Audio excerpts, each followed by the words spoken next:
makes it easier. So when I look at the things, you know where it is. So yeah, I thought it was just like applause, like last week when we weren't here because we were all watching A Night with Adele. Exactly. I didn't want to. I'm not even ashamed. No, I'm not even ashamed. I'm not even ashamed. Not even a tiny bit. No. Yeah. Apologies to all of the gaffers at home for our no-show last week. We could blame the snow, but the snow wasn't here. There was snow somewhere. So, yeah, we'll blame the snow. It's snowing everywhere. Yeah. It's that time of the year. Yeah, orange ball. Yes. We've got the yellow ball, but it's nothing on the orange No, ball. I feel like it's time to go back to basics. Get the orange ball. The yellow little graffiti joint, it's nice. It looks good. But you cannot beat that orange ball. Can't miss it. Yeah. I do miss it. I miss it too. But yeah, welcome back. This is the Armchair Gaffer Show. I'm Walks. This is Jess. We are two men light. They're in the sin bin, but they'll be back soon. For those of you watching this online, we'd like to remind you that the podcast is available for your listening pleasure on Spotify, SoundCloud, Apple and Google Podcasts. Before we get started, please make sure that you are subscribed to our YouTube channel and have your notifications on, as we have content coming out on a weekly basis, and we've got a load of content coming down the tracks. Apart from last week. Yeah, that is the anomaly. Do you know what it is? We've set the bar quite high, and we just wanted to show you guys that we are human. Yes. It's been like a year and a couple months now, and we haven't missed. Even during the summer when there was no football, through COVID, every variant. Yeah. The new variant. Stay safe. Donald Trump. Who's the new guy? Joe Biden. We've been through all of those. I think. And we're still here. Through Theresa. And Kamala Harris. Exactly. We've been here. So, yeah. Apologies for last week. We're back. Two men light, but we still got to get the show done. Please subscribe. Only 72% of our views come from subscribers. It's not good enough. So, let's lift it. The other 27.2. The biggest game of the weekend, Jess and I are partially watching it. It's in the final throes. Chelsea versus Man United at Stamford Bridge. It's looking as though it's going to play out as a 1-1 draw. Sancho scoring his first Premier League goal. It's been a weekend of first assist from Jorginho. Yeah, and it's mad. It's like what Scorch always says. Is like, yo, hey man, them. That's how he says. Don't you think it's mad that when you score an own goal, you do end up scoring? I think I was the one that brought that to the throw, but he's run with it in more recent times. But yeah, Jorginho atoned for his error, scored a penalty, bit of a soft penalty for me. Very soft, man. But I guess a player of Thiago Silva's experience is going to take the contact, go down and milk it for what it's worth. Jorginho has struggled with penalties lately, but he dispatched this fairly well. What do we think of this as a result for Man United? It's been a big week in terms of the appointment of interim manager Ralf Rangnick, the godfather of the Gegenpress. Are you excited if you were to be a Man United fan, Jess? I know it's hard to believe, but if you were a Man United fan, would you be excited by the changes? Before we get there, this United-Chelsea game looks like it's going to be a 1-1. And I feel a bit like I should have known it's going to be a 1-1. Oh, yeah. Like United-Chelsea is a 1-1, isn't it? Yeah, Chelsea have failed to beat United, I think, in the last 7 attempts. Yeah. But anyway, forget all that. Yeah. If I were a United fan, I would be very excited with the appointment of Ralf Rangnick. I mean, yes. From what I've heard, it's a... Oh, wait. Oh, Rudy. Could have broken my heart. The blood nearly drained from my face there as I saw it fall to him. But he skied it. Yes, as a Man United fan, you'd be excited. Why? Yeah, because from what I've heard, it's a 6-month contract or to the end of the season. Mm-hmm. And then he's going to go upstairs in some capacity. Yes, which I think is probably what I'm more excited about. I just like the fact that United are doing something different because they had Fergie in there for a long time and they tried to replicate every facet of the club. Yeah, they tried to replicate that with Moyes, essentially. You know, getting the someone chosen else. one. Yeah, who they would have expected to stay there for at least another 10 years plus. Yeah. Didn't work. So they thought, cool, let's just go and get a heavy hitter. Van Gaal didn't work. Okay, let's get another heavy hitter. Mourinho didn't work. Okay, let's try and promote someone from within.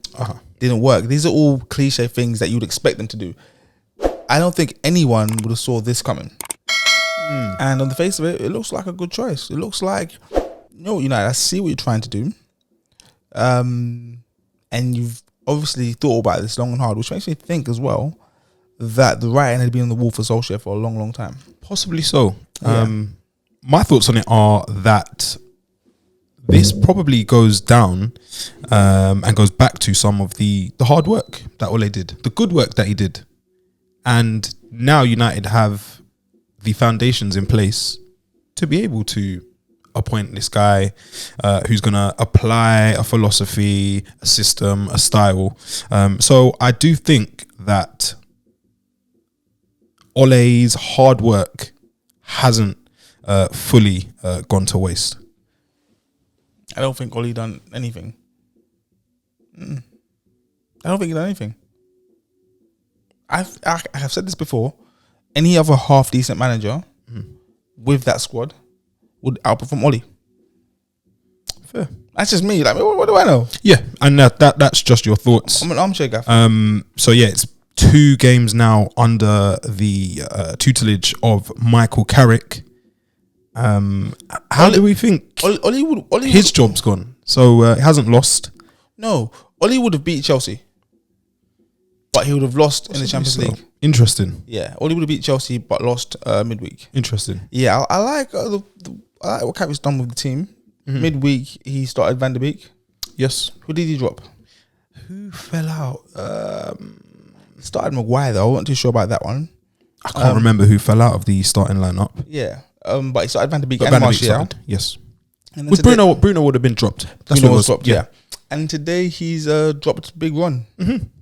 And to be honest, yeah, if we want to look at it for what it is, you can't play with a man down, yeah, in terms of defending. Yeah. A lot has been made in the press recently of Ronaldo's lack of... I think it's been done to death on every podcast. Yeah, on every podcast. But facts are facts. Wise man once said, if you don't address the elephant in the room, you'll be forced to bear its weight.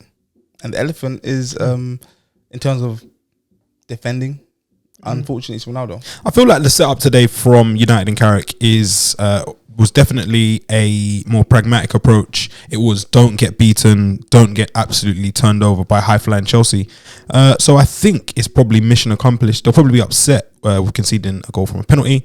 But yeah, I think in doing so, yeah, you can probably drop a 36-year-old Ronaldo.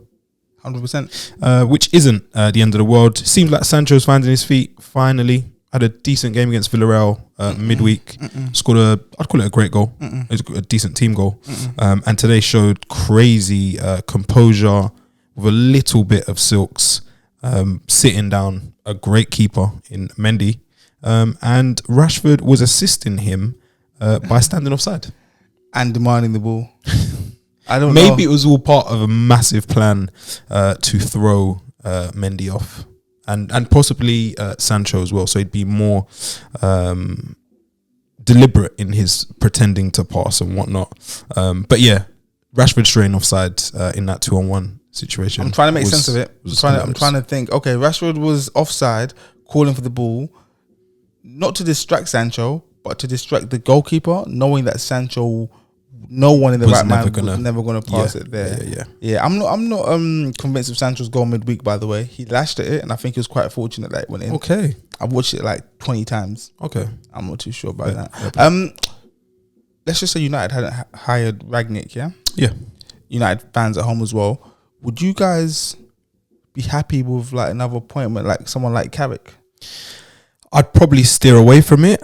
I would maybe lean towards keeping 1 or 2 people in the mix who understand like the ins and outs of the club. I probably wouldn't go as heritage heavy as we previously have. But I do think it is good to have someone who's seen it all and been there for a long time. This is actually very sad because this is a time where we need SB's take. Yeah, it's probably a wild what would SB swipe say? at the club. Yeah. What would SB say? I think he'd say clear the decks fully. Yeah. I'd lean towards that. But yeah, good point for United. I'd probably say points dropped for Chelsea. 100%. But it spices things up again. The table's mad tight. I think it's like 7 points in the top 4 or something like that. There's a bit of congestion, and as they always say, there's fixture congestion now.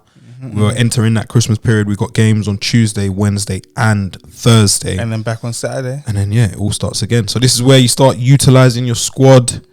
You start seeing the injuries, and I guess your elder statesmen get wrapped in cotton wool, rested, getting those cryogenic chambers, and all of that good stuff. I'd like to point out also Fred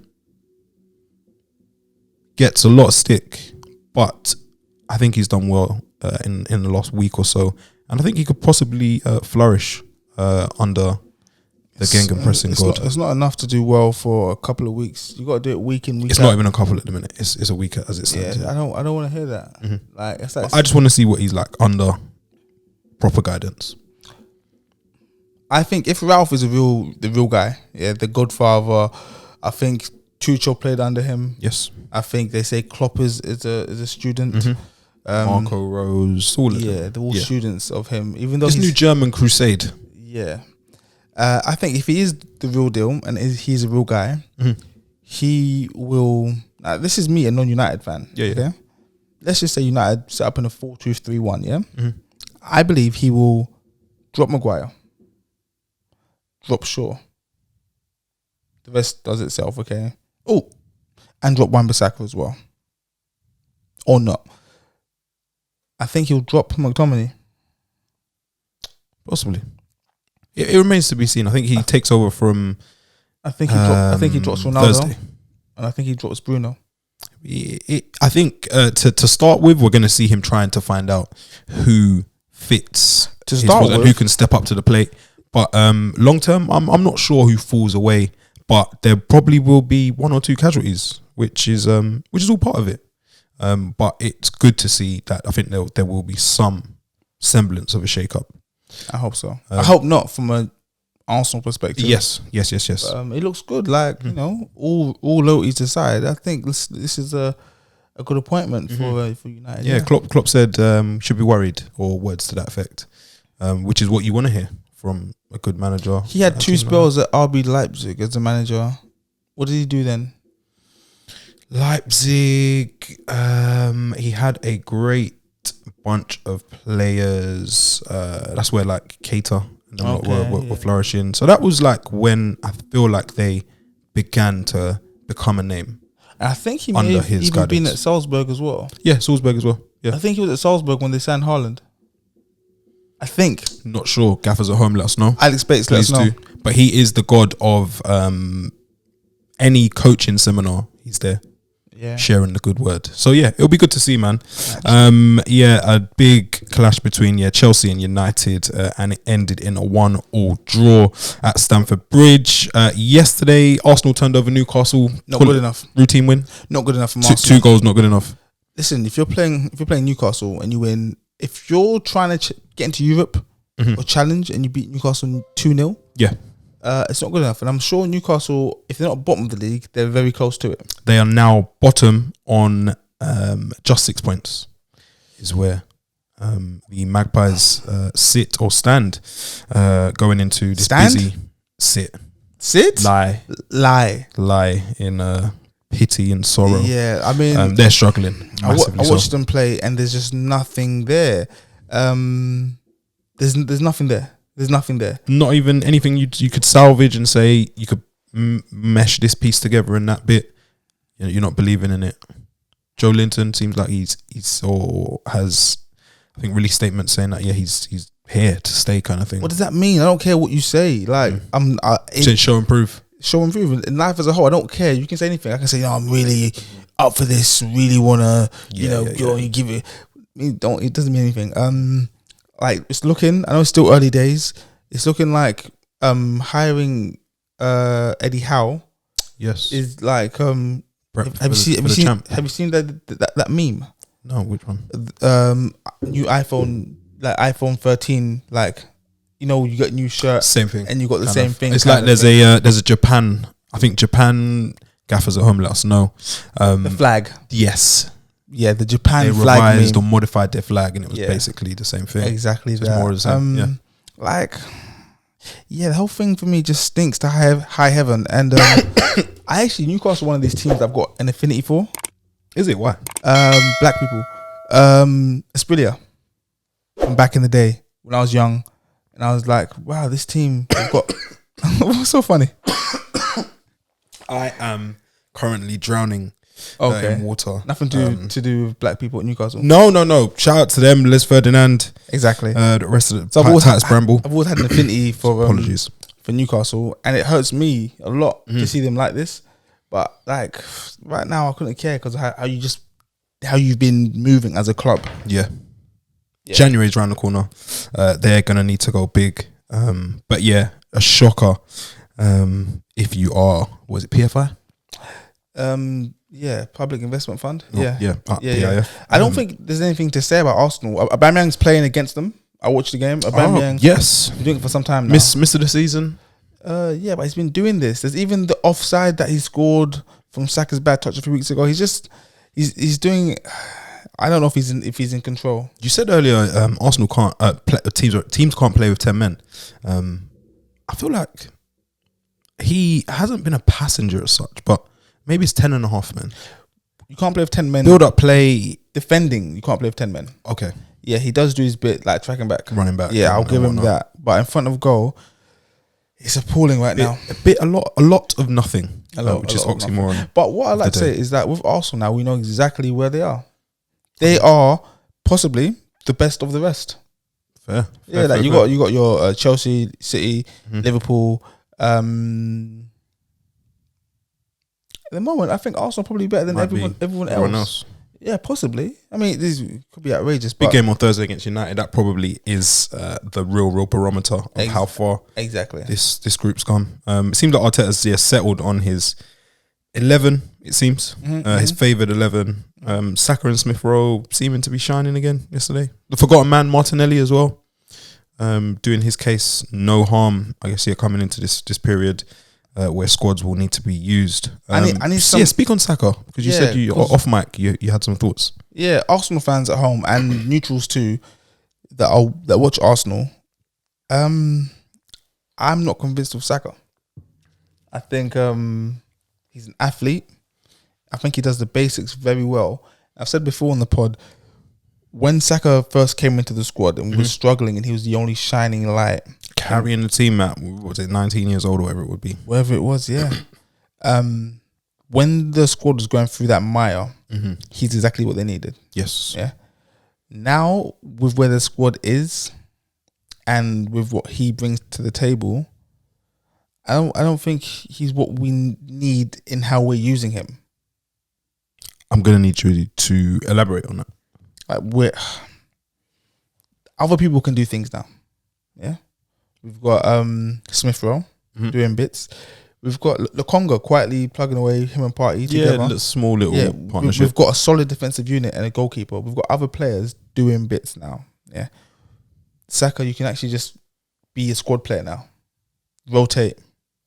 I might be crazy. Yeah, I might be crazy. I want to see someone else coming in, starting. I'm not sure I fully agree with you, but in one sense, there is something I do agree with, and that is in youngsters being overplayed or assuming they start every single week. Like, there's no harm in a 19-year-old, 20-year-old missing out a few games and not being promised to start or coming off the bench. And it is a thing where I think Pep got it right with Foden. And in the past, we've seen it with loads of other kids bursting on the scene, just being like overplayed and whatnot. But it probably highlights more of where Arsenal are at, where they do need his quality. Yeah, I think the main thing is, for me, maybe the hunger isn't there. You know, when there's something to prove. I've still got a lot to prove, I think. Yeah, I don't feel like he feels that anymore. He starts for England, gone to Euros. He's nailed on to start for Arsenal. He's got the number 7 shirt. There's no fire burning. Like the ground isn't lava right now. You know what I mean? But yeah, the ground isn't lava. So so that aside, good goal, good move on that left hand side. Yeah. I think that's the quality that he does possess. I'd probably like to see him score a bit more. You don't understand how wasteful we can be unless you watch the games. You don't understand. And we spoke about it off air about turning water into wine. Essentially, Yes, it's like basically when there's not really a chance on, when it's just like in play, and you just a moment that turns just a nothing situation into a half chance at least. There's a lot of those that go by the wayside. Yeah, in Arsenal as a whole, and with him as well in particular. basically that second ball, when the second ball drops, Exactly. can you get it under control to kind of form a passage of play? Exactly that. Fair. But yeah, all good for Arteta's men at the Emirates. I want to say as well, Newcastle in a bad way. Yeah, I want to say Newcastle. I've said it before on the pod. Yes. This Newcastle team right now do not get promoted back to the Premier League next season. Okay, as it stands, without their acquisitions or whatnot. That's how bad they are. They don't finish top 2 in the Championship, and if they make the playoffs, they don't even get the final. They fall short. Yeah, 100%. Gaffers at home, Newcastle fans especially, let us know your thoughts. Is it too far gone? Is the season too far gone for the Toon and Arsenal? What are the aspirations this year? Playing 1 game a week, settled 11, Champions League, or is it Europa? No. With Arsenal playing 1 game a week, and being better than everyone else, I think they are better than everyone else. Fair. I think it looks like top 4. Top 4. Let us know if Jess is going mad. Especially since Tottenham haven't played today, so we're not going to talk about them. Yes. So I bring them up now. Conte said that the level at Spurs is... Do you remember, Dan? He says, after 3 weeks, I'm starting to understand the situation. At this moment, the level at Tottenham is not so high. We were poor, not only technically and tactically, but also mentally. Yeah, exactly. So with Tottenham being that, because they were a team that you'd expected to get top 4, them or United, and with United going through this massive transition, I think this all helps Arsenal. And I got to talk about Tottenham as well, even though they didn't play. On Spurs, I think the only thing I've got to say on them today is that a fan travelled from, I can't remember, somewhere in the USA. It was Dallas. Travelled from Dallas all the way to Burnley for the game to be called off. You should never be travelling to Burnley, no matter where you're coming from. Full stop. You can live in Burnley and work outside of Burnley and have to travel back to Burnley. That's a mistake right there. But I want to say that to go and just break free kind of thing. just run for the hills. Harry Kane. I said during the international break, you scored 19 goals in 2 games against Moldova and Uzbekistan. Post Office Association. Yeah. But the real test will come in the Premier League. You played Leeds, drew a blank. You then play Mora, and all of a sudden you can play again. Okay, I said that this is Harry Kane's level, guys. He's not choosing to not score. He just can't against elite players. This was said about Berbatov before he moved to Man United. Flat track bully, that kind of stuff. I don't think he is. I don't think Kane's a flat track bully. But Jess has been saying it for a while. Every season I've got an agenda. Last year it was Rashford and a bit of a Dharma. This season it was a Dharma, but he don't play anymore. Yeah, so we can't see him again. So I guess I was right there. And now it's Harry Kane. Until he stops bullying scaffolders and coal miners, I'm going to keep going on about this. Jesus Christ. Albania aren't that bad. They beat, I think, Hungary, or drew with Hungary in the qualifiers. Hungary. Okay, do me a favour, yeah. Other than Zoltan Gera, name me another famous Hungarian player. Moving on. Liverpool smashed Southampton, as they do. This is the 17th game in a row that Liverpool have now scored 2 or more. 2 or more? Or more. Oh, damn. They're a machine. Very, very well-oiled, scary machine who are finding form, and players who should have been at a high level are now playing at that level. Thiago, I'm looking at you. Diogo Jota, Sly Phenom. I'm just looking at Liverpool and just shaking my head. Like, you call them a machine, and that's all I can think of. Like, for our older viewers here, if you've ever seen Terminator 2. Yes. The T-1000. This is Liverpool. The scene where he's chasing Arnie, and I forget his name, Connors. Yeah. Yes. And he's just running, and then he turns his hands into like golf clubs, and he digs into the car. They've got it all. That's Liverpool. They're just everywhere you look. Robertson doesn't get talked about enough. He's back. Yeah. But then Tsimikas, who covered for him, no mug. Exactly. He's like, I'm not here to just take part. Yeah. I've been impressed with him this year. Yeah.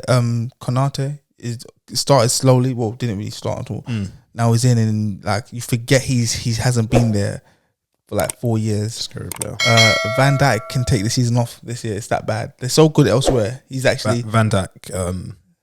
I feel like yesterday him scoring that goal, that just seals his impressive return. I've got it down here from an ACL injury. Yeah, it's crazy. Bonkers. Chamberlain and Thiago playing midfield together. People are starting to get minutes again. Thiago, he's had a good week.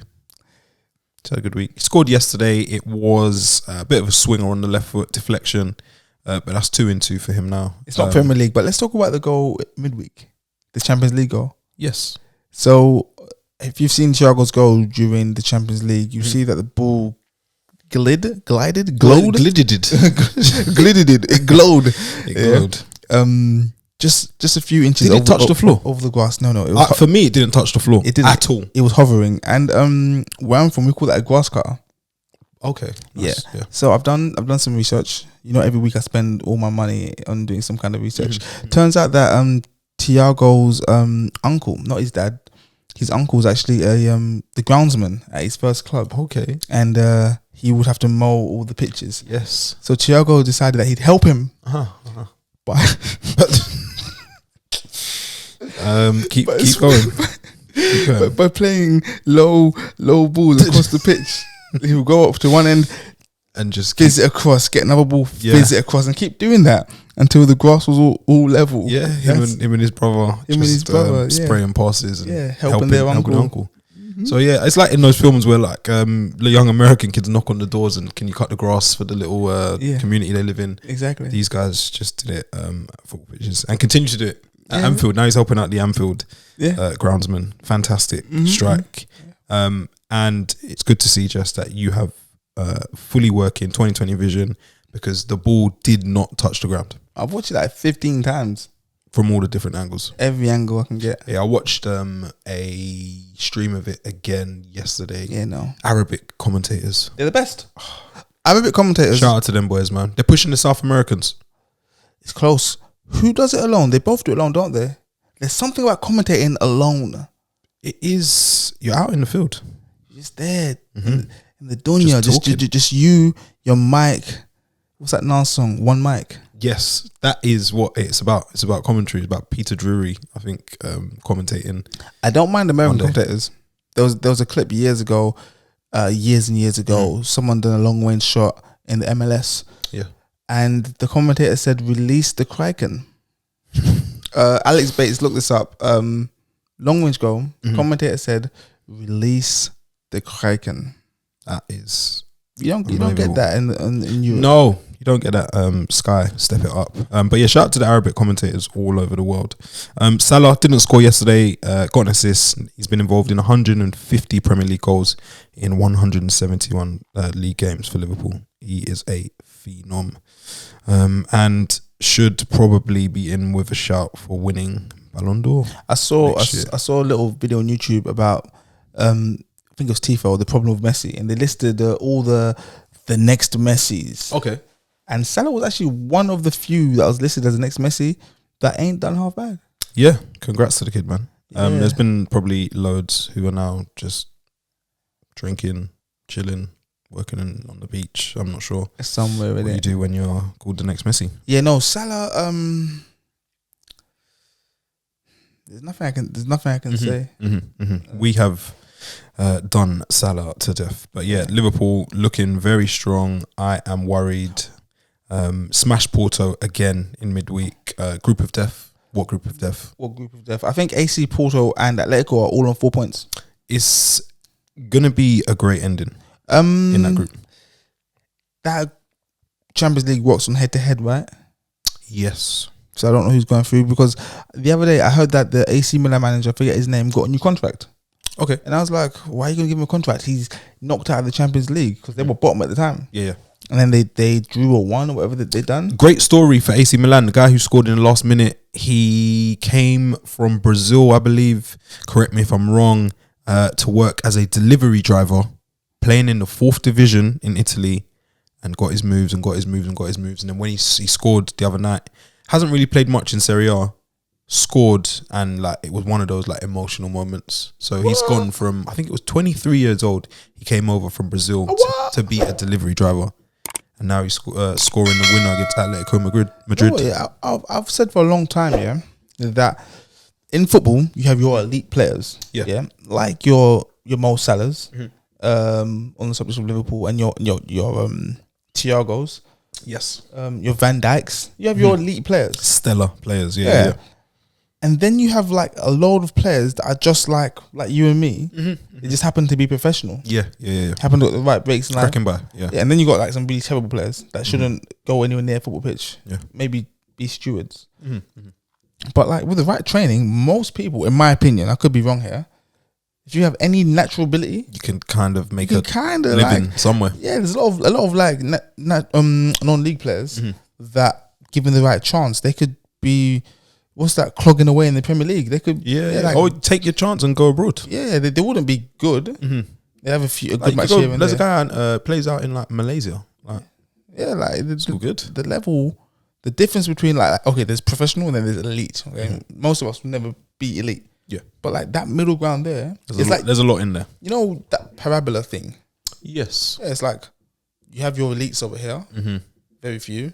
And everyone else is like here. Yeah. And some should just not play at all. It tells off. Yeah. But anyway, enough about that. We digress. Leicester smashed Watford. That is what you get Claudio Ranieri for winning a Premier League with Leicester. Jamie Vardy scored twice as Leicester beat Watford in a hugely entertaining match to ruin Claudio Ranieri's return to the King Power Stadium. Maddison, a goal and 2 assists, as well as the Vardy brace. Bizarre defending for the first goal from Watford's Ekong. Troost Ekong. That was embarrassing. He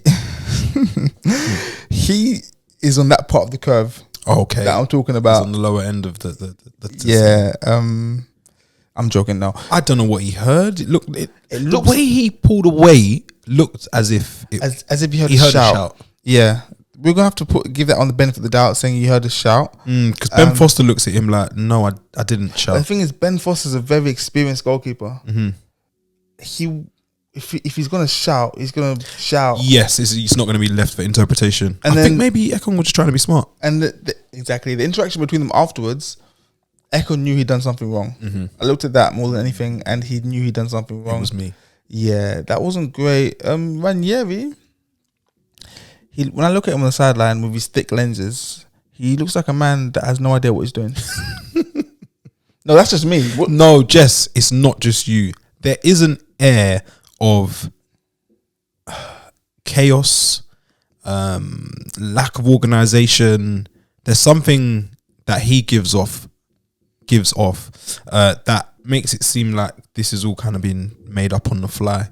Yeah, at times. I don't know, man. I mean, yeah. Dilly ding, dilly dong. Dilly dong. But yeah, Watford. Josh King scored again. That was from not a penalty. Yes, yeah. Penalty. I think Dennis was taken out. I don't know how I feel about Josh King. Explain. I mean, like, should he be at higher level than Watford? I believed so when he was at Bournemouth. I believed he had what it took to play at a higher level. And the true mark of that, in my opinion, again, in my book of what makes sense, is when you go down to a lower level and you you exceed, like you excel. Yes. And I don't really feel like he's excelling at Watford. I mean, he's looking okay-ish. But, for example, at Watford, you can see that Sarr should not be there. Yes. And I get the same thing from King. So I'm not sure how I feel about him. Yeah. I think he's a good player. And I think long term he probably doesn't stay at a Watford, but we'll see how it plays out. Man City and West Ham Played out a 2-1 win for the Blues at the Etihad. Goals from midfield pair Gundogan and Fernandinho were on target as Pep Guardiola's Premier League superiority over West Ham continued. City have now won 10 of their 11 top flight meetings with the Hammers under Pep. Death taxes and Pep beating West Ham. You said before the game that Moyes has got a terrible record against the top six. Yeah, his record against the top six isn't that good from what I remember. So the win against Liverpool bucked that trend not too long ago. But you can probably put your hat on it that when West Ham come up against a top 6, top 4 team, they do come undone. Which is probably, which gets you turning over from all the plaudits now to real serious manager. But yeah, I'd expect City to beat West Ham. West Ham should be kind of proud of themselves that they only lost 2-1. Mm-hmm. You know, going against City, most teams are expected to lose against City. I'm just trying to think, West Ham, on the grand scheme of things, they had a fantastic season last year. Yeah. This season, they've defied the odds. I think they've topped their Europa League group. Smashed it. 1-2 the other day. Yeah. Mark Noble, Dawson and the boys getting out. Fucking hell. Yeah. But I'm just trying to think, because I thought it would be like a little one-season bounce, and they'll be looking good, and then come this season, we'll all get on top. But I think maybe they've got about 18 months. So I think maybe... They've got Wayne Wonder, Bounce Along. Yeah. That's exactly what they've got. For those of you who are unaware, Wayne Wonder, Bounce Along. Bounce Along. That's what I'm thinking that they may run out of steam. And what happens in this day and age, especially, you know, you've got facilities to really delve into how a team play, how they set up, and the better West Ham do, the more time teams are going to take out to really study them and see what makes them tick and how to play against them. Yeah, you know, you become victims of your own success. Sheffield United, Hull, even Leicester to some degree, but they lost a few players after they won the league, so we'll let them off. But I think once teams really figure out West Ham and the phenom, which is Mikel Antonio, I don't think they're going to get the joy that they've been getting.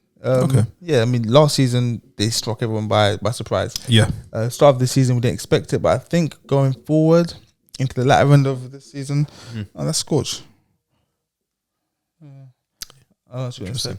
Yeah, I think teams will figure them out and learn how to play against them. Okay, and they won't get the results that they. But yeah, that I think a loss against Man City at any time isn't season defining. But they'd probably in the form that they been in, the season they've had, they'd probably want to come away with a bit more than a 2-1 loss. City were in action against PSG midweek. Another big victory for them. Sterling on the score sheet. The forgotten man. What were your takeouts from watching that game? A lot was said about the front three: Mbappe, Neymar, and Lionel Messi, and the lack of running. I think Jamie Carragher said something along the lines of, you can't win a game with 7 men or something like that. 7 outfield players, that would be. What I took out from that game is I now fully understand why Kylian Mbappe wants to go. Okay. Yeah. Why? Yeah.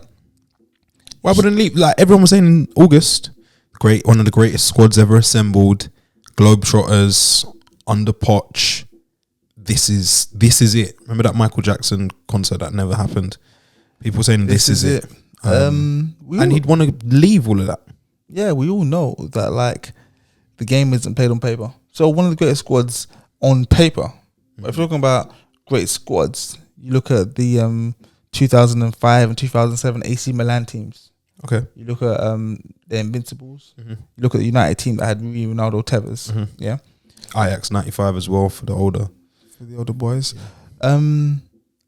Mbappe wants to be in a team where he can be the shining light. He's the walker. Yeah, and you do your running for me. Yeah. Like he can't be in a team where, okay, I'm walking, you're walking, he's walking. Like, what is this? It's like that Spider-Man meme.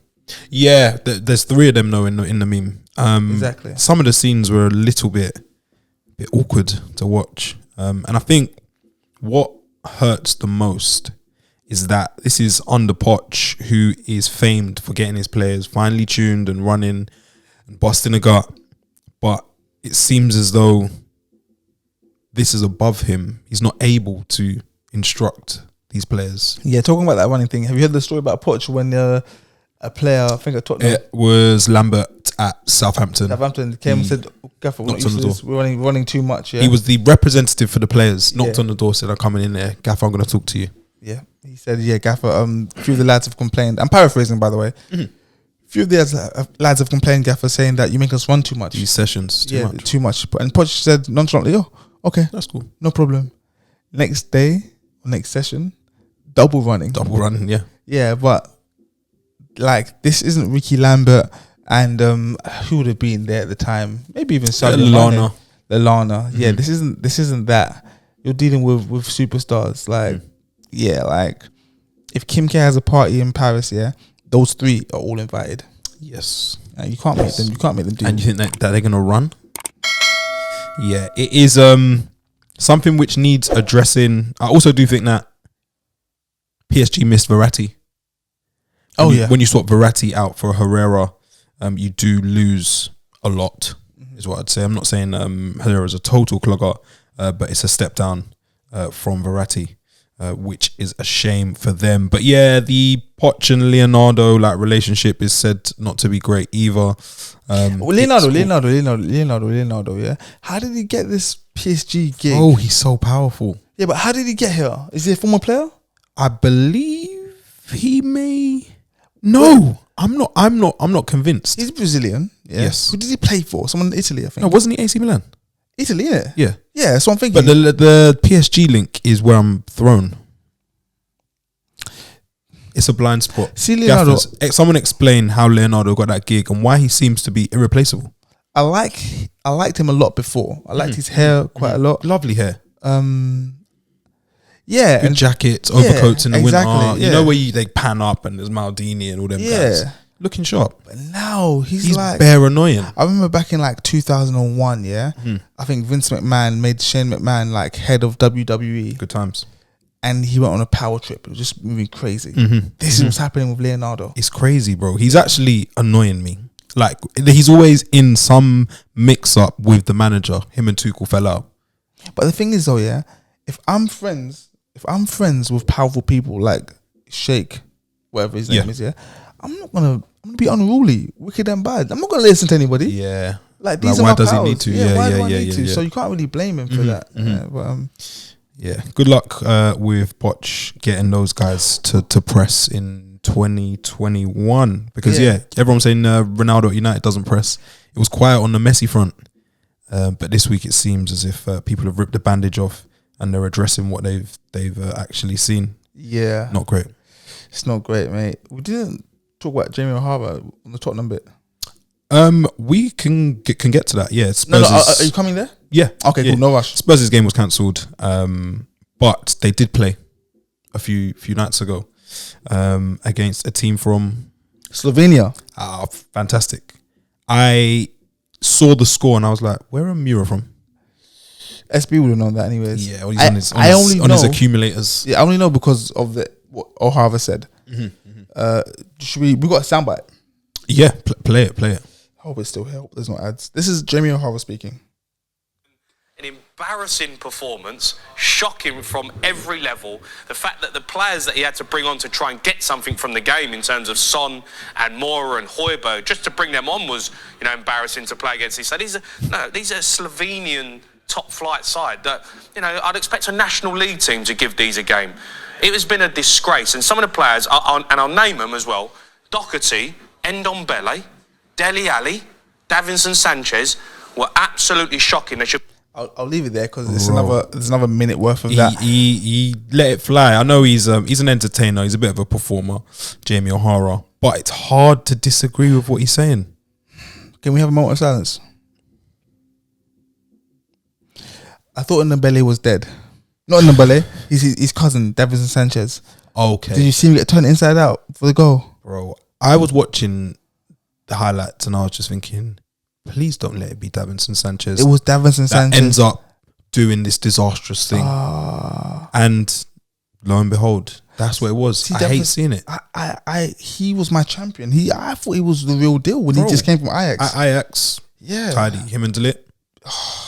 Oh, But yeah, Oh. I believe he's probably surplus to requirements at Spurs. I'm trying to think. I need to really sit down and think. Yeah, take off my Arsenal hat, put on my football hat. What is the problem at Spurs? Okay, now for me, Lloris is past his prime because it all starts from the back. Okay, Yeah, I think that Lloris can still do a job, but they should be looking at the succession plan. Yeah. He didn't play on against Mura.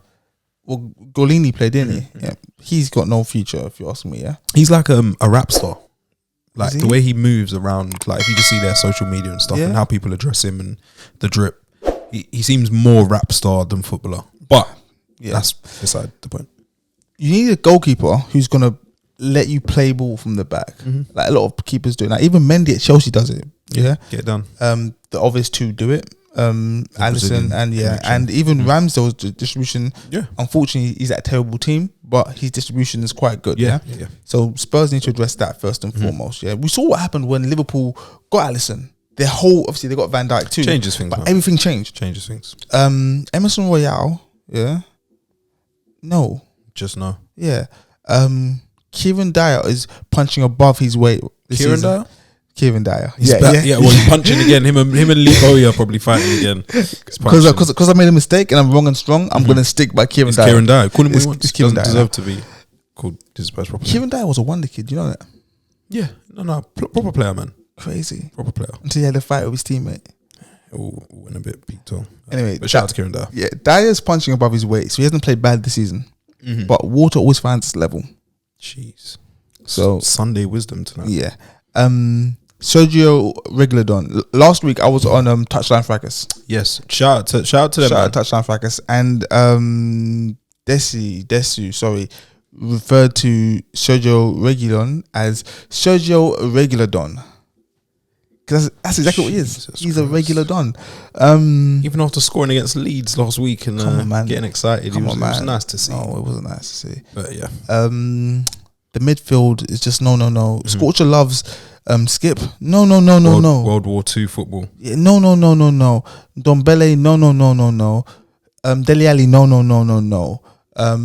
Lucas Moura is the only yes in that team. Son is believing his own hype and he's not performing. Like there's no hunger anymore. Like you cannot replace hunger. Like look at Ronaldo. You keep casting these aspersions on these players. They know the hunger's gone or the belief. They believe they've made it and stuff like that. I remember a player at holding back Arsenal. today. Remember we had a young player at Arsenal years ago, coming through, young right back, went by the name of Hector Bellerin, sorry, and he was the understudy to Mathieu Debuchy.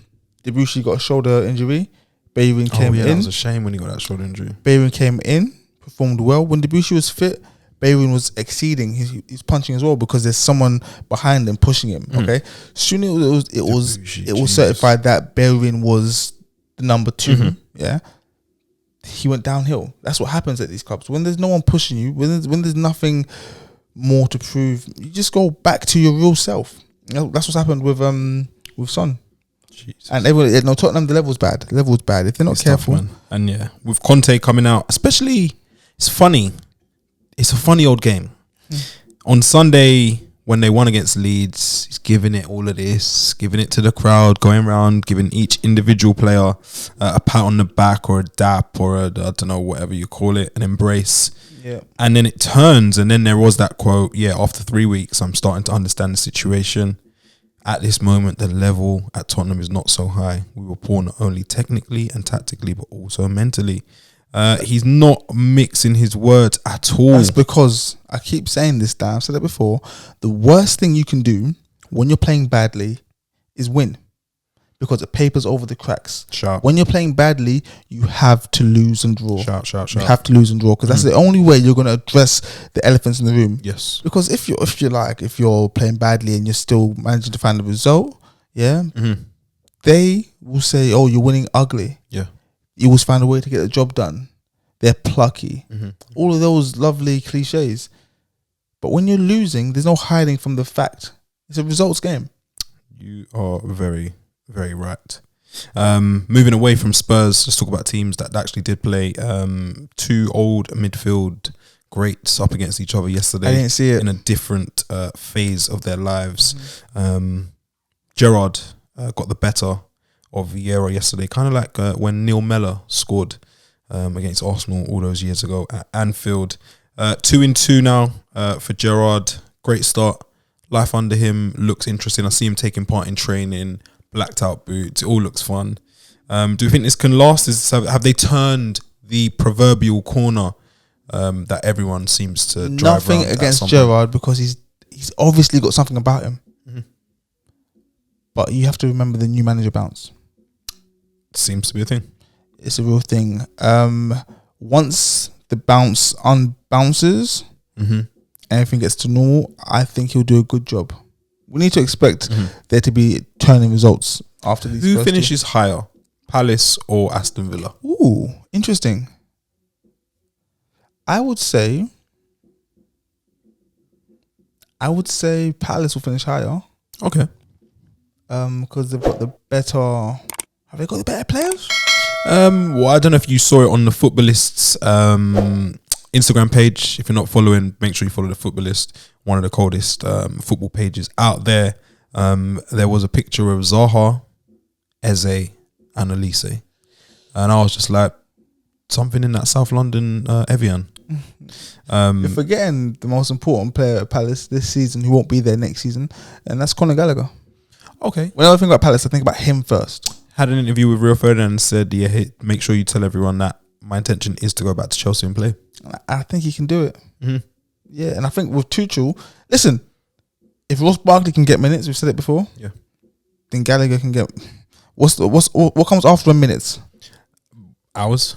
That. Yeah. You can get hours. But yeah, nice little game there. Palace, Villa. It's like the battle of the smaller team brothers. But yeah, Villa came out on top. Great goal from McGinn. That sweet left foot. Haven't seen anything. Seems to be like coming back to life.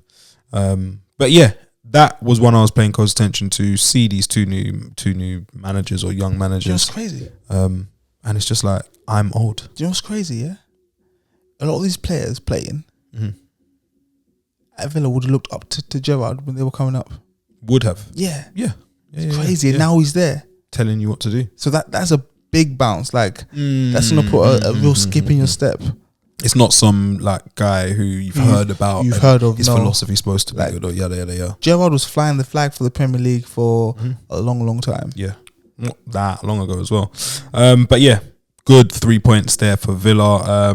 The only other game, that we'll mention is Brentford versus Everton. Ivan Penaltoni is what they're now calling him. He scored 11 penalties last year in the Championship. And yesterday he dispatched another one to put Everton to the sword. I don't know if you've seen it, Jess. Thomas Frank was celebrating, like a madman at the end. I just hope he knows that wasn't like the end of the season.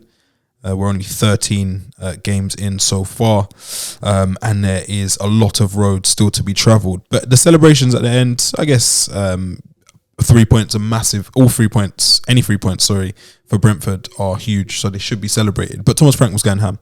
No, I mean, that lets me know that he knows what's going on. He's not fooled by their early results and all that, yeah? And he's not a believer in that cliche saying of it being the business end of the season towards the latter half of the season. Get your work done early. Yeah, make hay while the sun shines. He knows that every point counts. Yeah, so those 3 points today, that's what you're going to be praying for further down the line. So I'm all for that. I'm all for okay, let's just say Chelsea go up against Norwich, and somehow Norwich are winning 1-0. Yeah, and in the 95th minute, Chelsea score an equaliser and celebrate like they've won the Champions League. I'm all for that. No shame. You're not that guy. Because these points matter. End of the season, when you look at the league table, count it up. You don't say, "Oh wait, hold on." Deduct those points that you should have won, and you don't do that. So gets messy. I'm all for that. Everton still missing DCL. I've seen him now in another advert. Seems to have more adverts than appearances this year. and missing Richarlison as well, who's replaced by Solomon Rondon, which is definitely some sort of money laundering thing. Everton, winless in their last 35 away league games when trailing at the break. But they still win the Everton Cup. Yeah. Well, this year they might not win the Everton Cup. Benitez's men were 5th in the table after taking 13 points from their first 6 games, which is good. Drop 5 points across your first 6 games. However, they've just earned 2 more since then. And that's after another, 7 games? 2 points in 7, yeah. That's not good. And guess who they're up against on Wednesday night? Not Liverpool? Yes. No way. So I think we should stay close to that one, because there's a possibility that could be the end. I need to say, Everton fans, you can't expect anything starting Alex Iwobi in your team. I don't bomb on Iwobi. I think he's a good player, serves a purpose. I've seen him miss too many chances at Arsenal. I think there's wider problems at Everton. I think I'm just scarred because I've seen him miss too many chances at Arsenal. And you guys got some good money for him. Yeah, he's homegrown, that's why. But maybe he just scarred me. Townsend, is he playing? Townsend has been playing, and I know this through fantasy football, just hasn't been getting the returns. Jesus Christ. Which is a shame. And Gray's injured? I believe Gray may still be out. Jesus Christ. Cenk Tosun is, I think he's possibly still on Everton's books, and he might be on another loan. I'm not 100% sure. But not looking great. Rafa possibly is thinking about that Newcastle job when it comes back round, once Eddie Howe gets relegated. But yeah, Everton, worrying times for them. And I think, Wednesday night could be the big one. Away from that, in the footballing world, Barcelona need a win against Bayern in their last Champions League group game. What will save them? Sorry, we're doing European stuff now. Just like we're that. Just flying around. Yeah, there's no content corner this week. You're getting one segment, okay? Be grateful. What do they Welcome need? to Armchair Gaffers Content Corner. Yes. Like, share, subscribe. If Barca lose, they're out, innit? Because I believe they are done. Because even a draw in the other game sees someone leapfrog them. Yeah, probably Benfica. And Benfica should have scored in the last minutes. One of the worst misses I've seen in a 90 plus 40, 94th minute or something. They missed an absolute sitter, and then that probably would have condemned Barca to Europa or even worse. Just conference. Yeah. You just end up in the conference. Crazy. But yeah, Barca, man. Weird times. Weird times to be a Barca manager. Javi is the guy to lead them. We'll save this for another time. They won today. Yeah, they won today. Was it Memphis and the boys pulling up. Okay. But yeah, that is big. Some people are saying that Bayern will rest players. Doesn't matter if they rest players. They only know one thing: total domination. Yeah, that's all they know. Destruction. Yeah. Sane scored. Do you know what? Yeah, they won. Again. Like I would like to see Bayern Munich in a more challenging league, not in a cup competition. I don't know how that happens. No, I know it doesn't happen, but like this, not the Super League. That's why I didn't want to say that, but you forced me to say it. But sorry. I would like to see, like, you know how Zenit St. Petersburg was so good back in the day, like they had that little period, time, yeah, and then like Bayern Munich now. I would like to see like a league with elite teams, not a cup competition. Okay, an actual league. Do you know what I mean? Where we could see it across X amount of games. No, that across a few years. Oh, okay, and then see who ends up that. But, that's called the Super League, I think. Anyway, Palmeiras, they won the Copa Libertadores, I believe. Really? Yeah. Who did they beat in the final? I think it was Flamenco. Did they win? Did they win it last year? I actually watched it. Can't call it. Gaffers, let us know. Alice Bates, let us know. Yes, please. But yeah, they won. Don't do that again, Dan. What? Talk about Copa Libertadores like that, please. And if you can, watch one of their players. He dives after being pushed by the referee, which is probably it's like Inception. You know, that's Inception. just reflexes. It's just like you're just doing what you know best. The referee has pushed you and you've dived. Like what? Like what now? I saw a thing in the SPL last weekend. I meant to talk about it. We were busy watching Adele. Yeah. Dundee versus Aberdeen. Okay. Did you see this? No. It's on our Instagram page. A player's running. Momentum carries him off the pitch. Yeah. He goes into the away end. Yeah. Doesn't do anything. Yeah. Just stops. As he puts his hand to brace himself. Yeah. Stops himself. I think it's a Dundee fan pushes him. Yeah. He squares up to the fan and says, "What am I doing?" Walks back on the pitch. Yeah. Gets a second yellow card and gets sent off. Oh yes, I did see this. Like, what is that about? Yeah. Bobby Madden is the referee's name in SPL. Yes, Joker. Lunatic. Someone check his betting accounts and stuff. Yeah, because that was he's probably crazy. backed a red card there. Yeah. I guess that's all from the football world this week, Jess. Yeah, guys. Thank you for joining in this week. Thank you for supporting us, and we'll continue to support you. For those of you listening to this, the podcast is available on all major and minor places. All of the DSPs. SoundCloud, Spotify, Apple Pods, even Google Pods. Patreon. It's also on Patreon. Yes, so if you listen this far, this is the hidden gem. It's available on Patreon. It goes live earlier. Hit us up, sign up, and you get it first. You get it first. Like Ray J said. Kind of like Ray J. Yeah. Wow. Great minds. He listened first. Yeah, and we'll be back next week with a full cast. Yes, and there's a lot of football. It's going to be crazy because we're going to be talking about things that happened a few days prior to them happening. That are now outdated. Yeah, so that's live stream territory, isn't it? Possibly so. We'll see what happens. Yeah, we'll see what happens. But guys, no, thanks again. Appreciate and it. We'll see you soon. Peace out. Peace.